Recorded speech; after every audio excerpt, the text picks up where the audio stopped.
और देखिए, दिल्ली की केजरीवाल सरकार पर सबसे बड़ा संकट आ गया है। आम आदमी पार्टी की मुश्किलें बढ़ गई हैं क्योंकि बीजेपी विधायकों ने राष्ट्रपति से केजरीवाल सरकार को बर्खास्त करने की मांग की है और राष्ट्रपति ने इस पर होम मिनिस्ट्री को कार्रवाई करने का यहां पर निर्देश जारी कर दिया है। तो क्या चुनाव से पहले दिल्ली में राष्ट्रपति शासन लगने वाला है? केजरीवाल इस्तीफा नहीं देंगे तो सरकार क्या बर्खास्त हो जाएगी और समय से पहले ही चुनाव क्या हो जाएगा? क्या है पूरा मामला, देखिए इस रिपोर्ट के जरिए।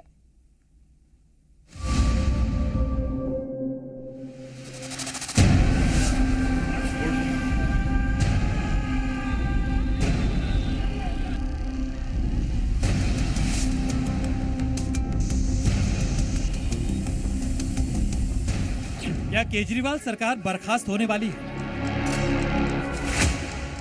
क्या दिल्ली में राष्ट्रपति शासन लगने वाला है? ये सवाल इसलिए अहम है क्योंकि दिल्ली में बीजेपी ने केजरीवाल के खिलाफ अब सबसे बड़ा मोर्चा खोल दिया है। बीजेपी विधायकों के ज्ञापन पर राष्ट्रपति ने संज्ञान ले लिया है। कार्रवाई करने के लिए गृह मंत्रालय को लेटर भेज दिया है। दरअसल 30 अगस्त को दिल्ली के नेता प्रतिपक्ष और बीजेपी विधायक विजेंद्र गुप्ता के नेतृत्व में 7 वर्तमान और एक पूर्व विधायक ने राष्ट्रपति से मुलाकात कर केजरीवाल सरकार को बर्खास्त करने की मांग करते हुए ज्ञापन सौंपा था। ज्ञापन में बीजेपी ने आम आदमी पार्टी पर आरोप लगाते हुए कहा कि दिल्ली में संवैधानिक संकट पैदा हो गया है, प्रशासनिक व्यवस्था पूरी तरह से चौपट हो गई है।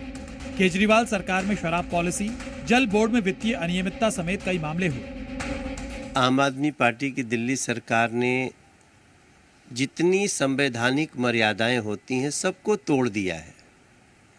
आपने कभी नहीं सुना होगा कि कोई मुख्यमंत्री जब जेल जा रहा है तो इस्तीफा न दिया हो। अरविंद केजरीवाल को आम आदमी पार्टी के किसी नेता पे भरोसा नहीं है। वो किसी को विश्वास के लायक नहीं समझता, वो सबको चोर समझते हैं। इसलिए उन्होंने इस्तीफा नहीं दिया। विधायकों को पूरा फंड नहीं रिलीज हो रहा है, एमसीडी को फंड नहीं रिलीज हो रहा है, पूरी दिल्ली की व्यवस्था ठप पड़ी हुई है। तो इसका निदान तो निकलना चाहिए।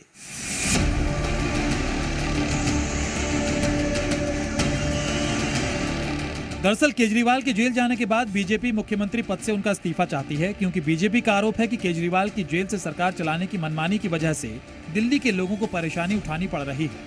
संवैधानिक रूप से अगर मुख्यमंत्री बाहर नहीं है तो प्रदेश को तो चलाना पड़ेगा। बुजुर्गों का पेंशन बंद है, घरों में पानी नहीं आ रहा है, जमुना जी गंदी हैं, ये सारी गरीबों का राशन कार्ड नहीं बन रहा है। तो ये सब कुछ कार्य तो तभी आगे बढ़ेगा ना जब मुख्यमंत्री हो। बीजेपी विधायकों के ज्ञापन पर राष्ट्रपति ने संज्ञान ले लिया है और गृह मंत्रालय को कार्रवाई का निर्देश देते हुए लेटर जारी कर दिया है। अब इस पर आम आदमी पार्टी बीजेपी पर हमलावर है। आरोप लगा रही है कि बीजेपी चुनाव से पहले ही हार मान चुकी है, इसलिए चुनी हुई सरकार को गिराने के लिए साजिश कर रही है। भारतीय जनता पार्टी का एक ही काम है, चुनी हुई सरकारों को गिराने का काम। भारतीय जनता पार्टी जहां जहां चुनाव नहीं जीतती, विधायकों की खरीद फरोख्त करने की कोशिश करती है, चोर दरवाजे से सरकार बनाने की कोशिश करती है। दिल्ली में भी उन्होंने किया लेकिन सफल नहीं हो पाया। जाहिर है केजरीवाल सरकार की बर्खास्तगी पर राष्ट्रपति के संज्ञान लेने से आम आदमी पार्टी बौखला गई, क्योंकि अब तक तो जेल से सरकार चल रही थी, लेकिन गृह मंत्रालय को कार्रवाई का निर्देश जारी होते ही आम आदमी पार्टी की मुश्किलें बढ़ गई हैं। अब दिल्ली में राष्ट्रपति शासन लगेगा या समय से पहले चुनाव होगा, ये तो आने वाला वक्त ही बताएगा। देवेश कुमार, दिल्ली, जी मीडिया।